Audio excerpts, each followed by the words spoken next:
Baik, kita masuk pada pembahasan fikih fi man yajibu 'alail hajj wal umrah,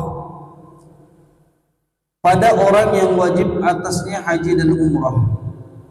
Innama yajibani 'ala muslim mukallaf hurrin mustati'an lahuma biwijdanihi ma ya'ti. Umrah, haji wajib bagi orang muslim yang mukallaf, yang merdeka, yang mampu untuk mengerjakan haji dan umrah dengan menemukan perkara-perkara yang akan dijelaskan. Jadi kita sudah mengetahui hukum daripada haji adalah wajib, dan ulama mengatakan hukum daripada umrah juga adalah wajib.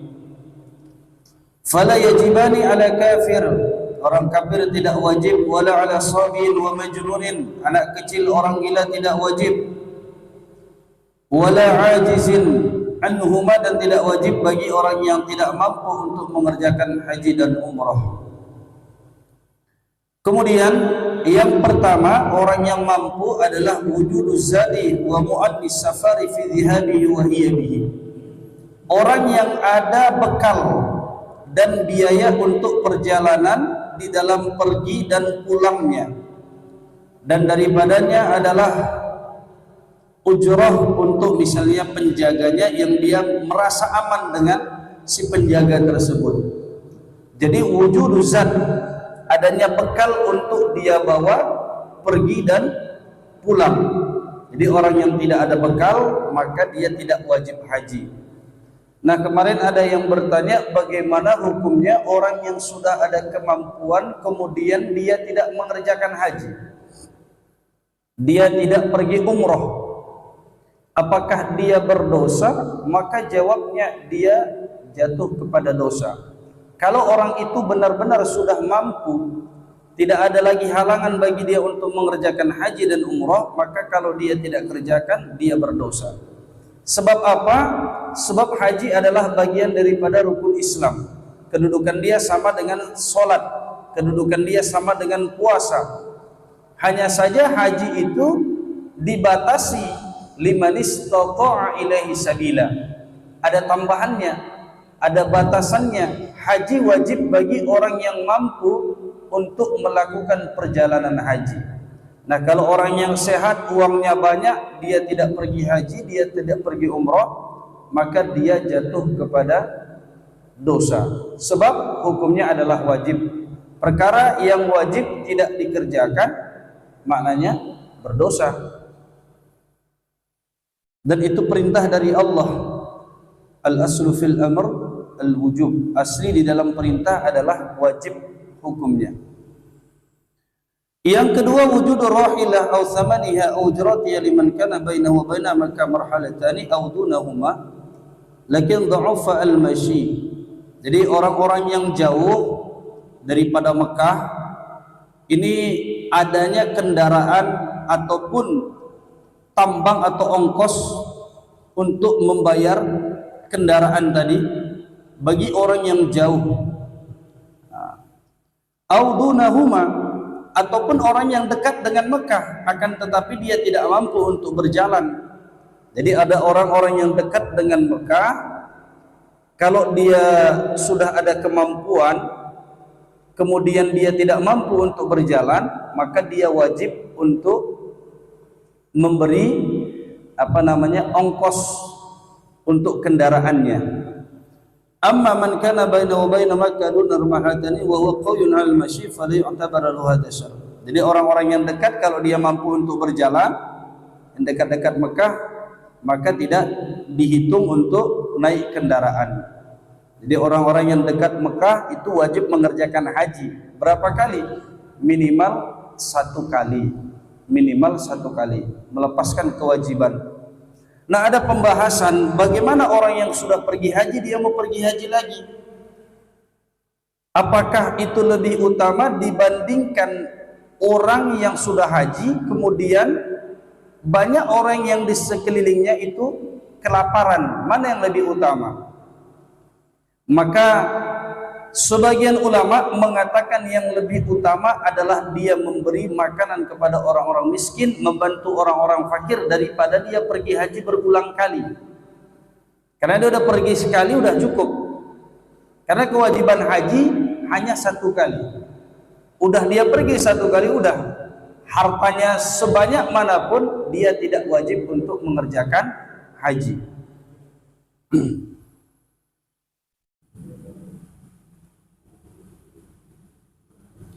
Kemudian disyaratkan juga adalah dia mempunyai kelebihan, dia bisa membayar hutangnya, dia bisa membayar tempat tinggalnya, dan biaya orang yang wajib dia nafkah, yaitu istrinya, atau dia punya hamba sahaya, ataupun orang yang dia memang memerlukan, ahli darurati minal muslimin, yang ada orang-orang Islam yang memang dia perlu bantuan. Jadi misalnya ada orang kaya tapi duitnya ini senantiasa dia bagikan kepada orang-orang miskin. Contohnya dia punya pantai asuhan. Ada 100 orang di situ yang wajib dia biayai. Duitnya banyak. Kalau dia tidak membiayai fakir miskin atau anak-anak yatim di pantai asuhan, dia bisa pergi haji. Maka dengan sebab dia memberikan bantuan kepada orang-orang miskin daripada anak yatim piatu misalnya, maka terlepaslah daripada dia kewajiban haji. Muddata dhihabihi wa ruju'ihi, yaitu masa dia pergi, masa dia pulang, dia mesti memberikan nafkah kepada ahli keluarga yang dia wajib memberikan nafkah.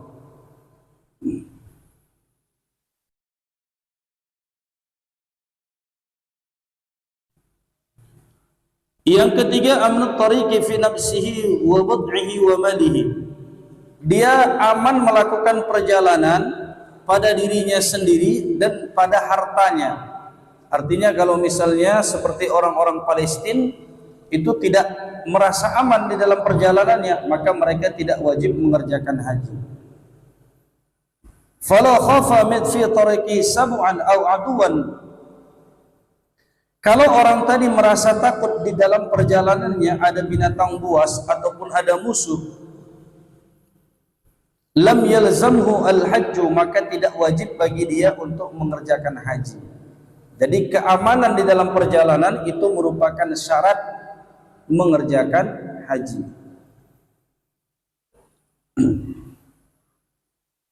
Berikutnya yang keempat, istishabu zawji aw mahrami aw niswatin thiqatin walau ima'an idza kanat imra'atan.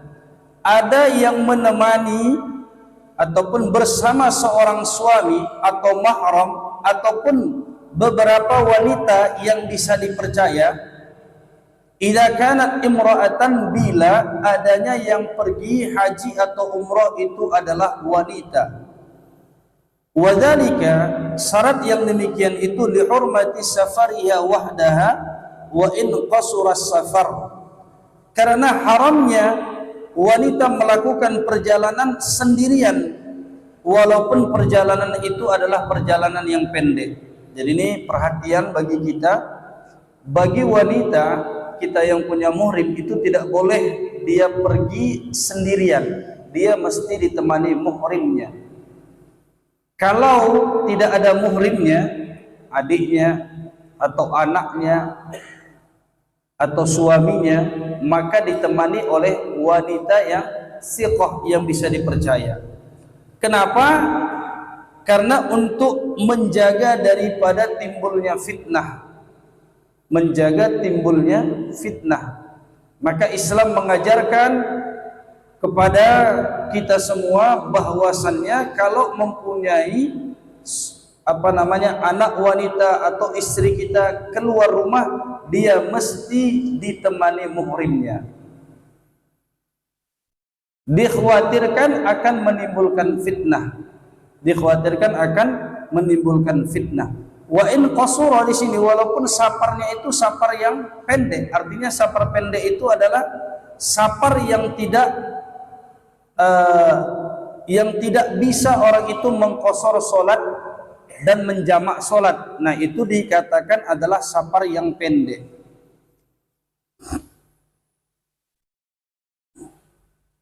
Naam yajuzu laha bila wujubin.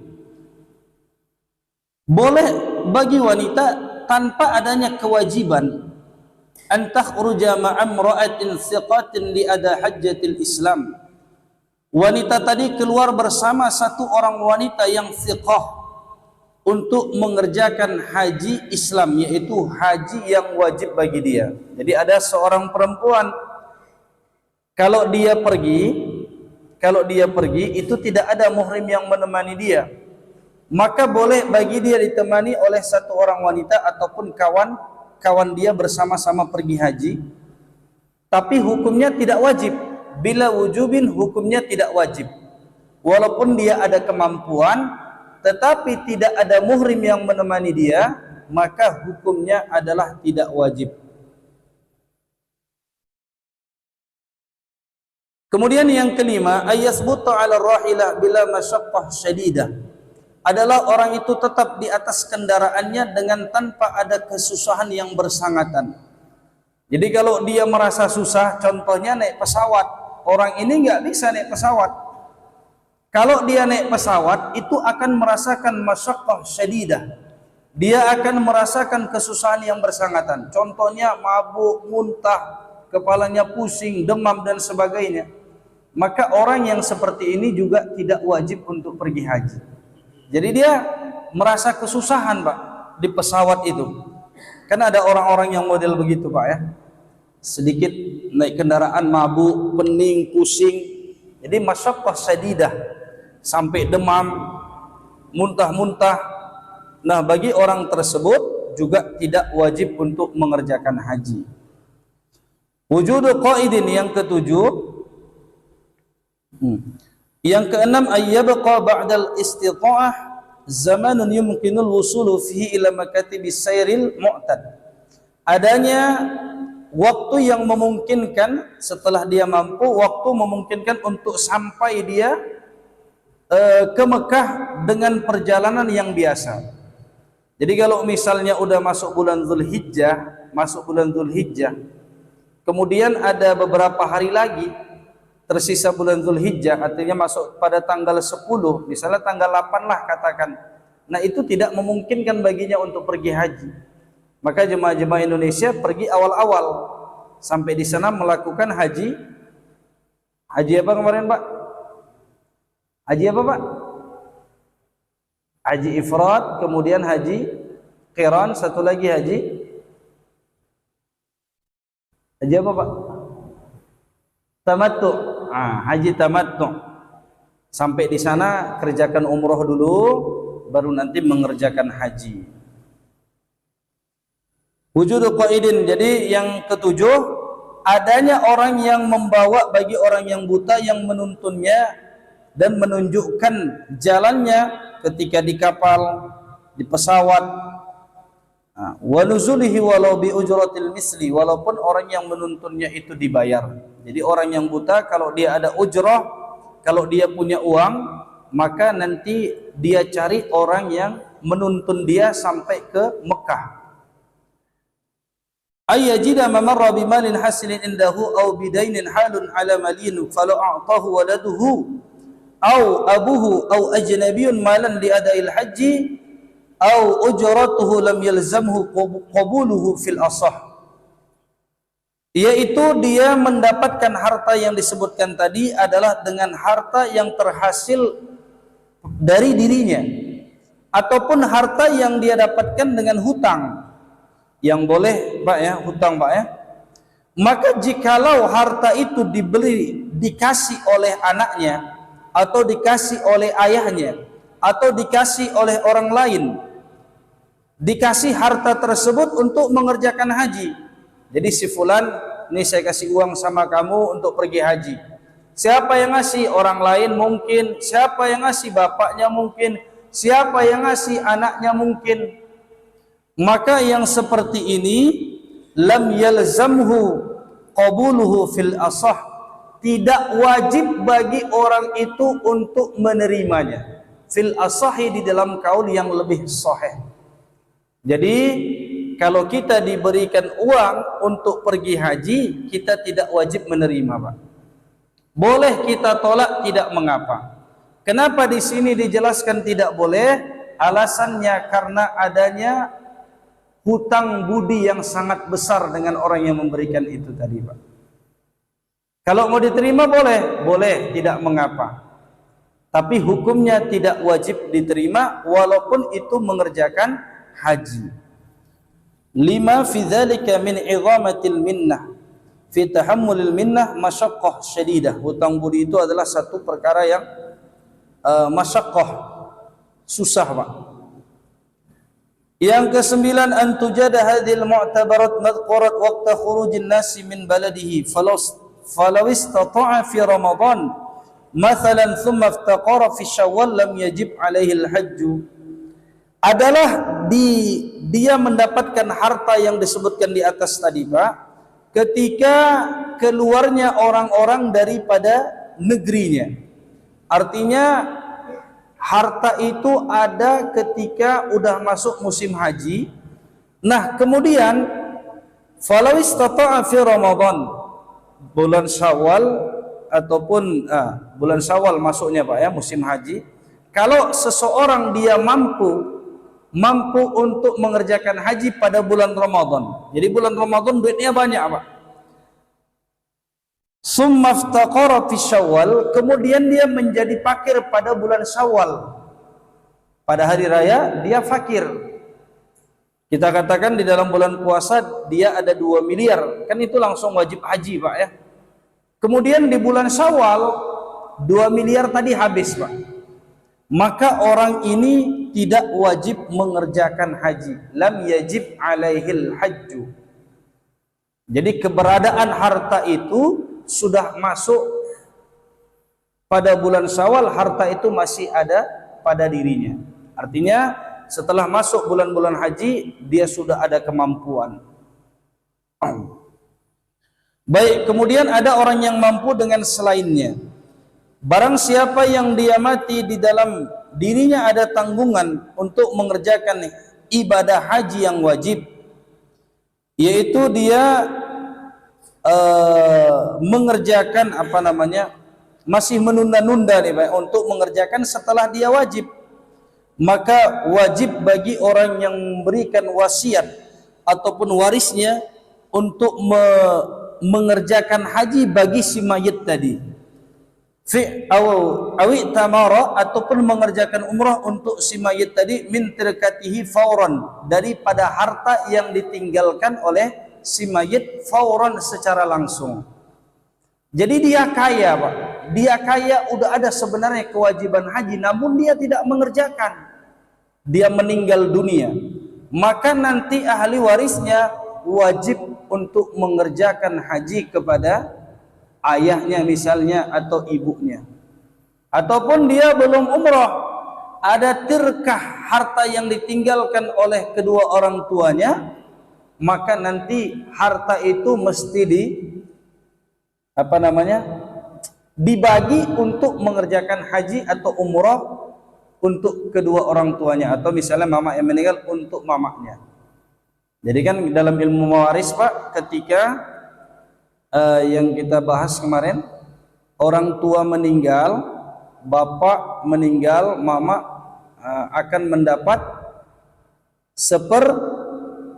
seperdelapan, Pak, ya, 1/8 bila mereka mempunyai anak.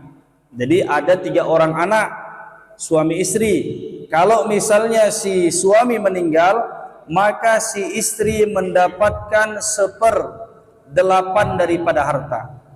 Kebanyakan sekarang orang meninggal dunia, suaminya meninggal, tinggal istri dengan anak-anaknya. Jadi kan statusnya janda, Pak. Jadi seolah-olah dialah yang menguasai seluruh harta itu, Pak. Padahal di situ ada hak daripada hak anaknya. Bagian istri itu cuma 1/8 daripada peninggalan harta si suami. Dan sebaliknya, apabila istrinya yang meninggal, kalau ada anak, maka si suami mendapatkan 1/4, Pak, ya. Suami mendapatkan 1/4 daripada harta. Kalau tidak ada anak, dia mendapat 1/2. Itu bila istri yang meninggal dunia.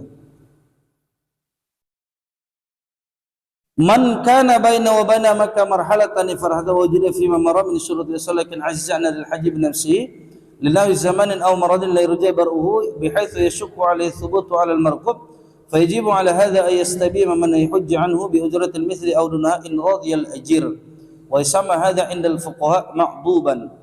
Jadi ada orang yang jauh di antara dia dan antara Mekah, dan dia udah mempunyai syarat-syarat yang di atas tadi, Pak. Dia mampu, dia punya harta, akan tetapi dia tidak mampu untuk mengerjakan haji dengan dirinya sendiri. Contohnya misalnya dia sakit yang tidak diharapkan kesembuhannya. Jadi memang dia orang kaya, cuman dia lumpuh. Kata dokter ini nggak bisa, udah nggak bisa sembuh ini. Kalau dia naik kapal, dia naik pesawat itu susah. Maka wajib bagi orang ini untuk dia cari pengganti orang yang menggantikan dia untuk haji dengan membayar orang yang menggantikan tadi. In radiyal ajir, ataupun orang tadi tidak dibayar, yang penting dia ridho. Nah, ini dikatakan di dalam ilmu fikih adalah ma'duban. Jadi wakil daripada orang yang pergi haji.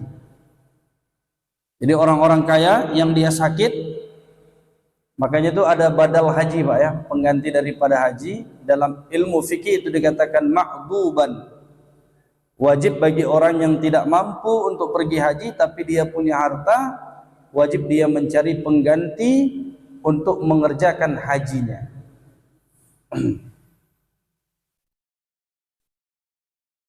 Kemudian la yasihu ay yahujja ahadun qariban kana aw ajnabiyan anil ma'dud bighairi idnihi li'anna al-hajja yaftaqiru lin-niyyah wal ma'dud ahlun laha walil idni khilafin lil mayyit.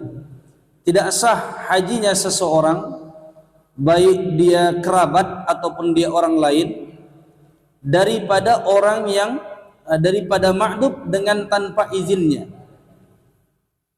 Karena haji ini memerlukan kepada niat, dan ma'dub adalah ahli untuk niat dan untuk izin. Jadi saya misalnya belum pergi haji, Pak. Saya belum pergi haji. Tiba-tiba ada keluarga saya memerintahkan kepada seseorang untuk pergi haji menggantikan saya tanpa sepengetahuan saya. Nah, itu tidak boleh. Kenapa alasan di sini? Karena haji itu perlu niat. Haji itu perlu niat, sedangkan yang menggantikan itu dia adalah mampu sebenarnya untuk izin kepada saya, tapi dia nggak mau izin, maka itu tidak diperbolehkan. Jadi kalau mau ganti, kasih tahu dulu. Kalau orang yang mau gantikan tadi, dia diperintah dengan seseorang, maka yang 2 orang ini mesti ngasih tahu ke saya. 1 orang atau yang bayar tadi mesti memberitahu kepada saya. La yajuzu liman alaihi hajjatul islam aw hajjatun nadrin aw qada'in ay yahujja an ghairi wala liman alaihi umratul islam aw umratun nadrin aw qada'in ay ya'tamira an ghairihi fa in ahrama an ghairihi waqa'a an nafsihi la 'anil ghairi. Tidak boleh bagi orang yang wajib bagi dia untuk pergi haji ataupun dia punya utang haji nazar, dia sudah bernazar mau pergi haji, ataupun dia ada qadaan haji untuk haji daripada an ghairi selainnya. Jadi orang ini belum pernah pergi haji, tidak ada uzur apa-apa, Pak ya. Tidak ada uzur apa-apa, kemudian haji itu digantikan dengan orang lain. Nah, itu tidak boleh. Itu tidak diperbolehkan. Nah, apabila dia melakukan yang seperti ini, fa in ahrama an ghairihi waqa'a an nafsihi la 'anil ghairi. Jadi kalau dia nanti pergi menggantikan orang, maka haji itu nanti pahalanya untuk yang pergi. Haji itu yang dapat adalah orang yang menggantikan itu. Kenapa tidak ada uzur dia gantikan kepada orang lain? Itu tidak diperbolehkan. Berikutnya idza hajja sabi thumma balagha aw hajjul 'abdu thumma u'tiqa lam yuzizu dzalika an hajjatil Islam bal yakunu tatawu'an ay fa in istata'a ba'da dzalika lazimahu mahajjatul Islam. Apabila anak kecil telah pergi haji, kemudian dia baligh, anak umur 10 tahun pergi haji, kemudian dia baligh umur 18 tahun, atau seorang hamba sahaya dia pergi haji kemudian dia dimerdekakan, maka tidak mencukupi yang demikian itu lepas daripada haji mereka, bal yakunu tatawu'an, bahkan itu jatuh kepada amalan sunnah. Bagaimana berikutnya? Ay fa in istata'a ba'da dzalika lazimahu mahajjatul Islam. Anak kecil dan hamba sahaya, kalau udah besar anak kecil tadi dia ada kemampuan, hamba sahaya setelah merdeka dia ada kemampuan, maka mereka tetap wajib mengerjakan haji. Nah, gitu Pak ya. Jadi hajinya anak kecil itu hanya dihitung tatawu'an, yaitu amalan sunnah. Tidak dihitung dia sudah mengerjakan haji yang wajib di dalam Islam. Jadi belum gugur Pak.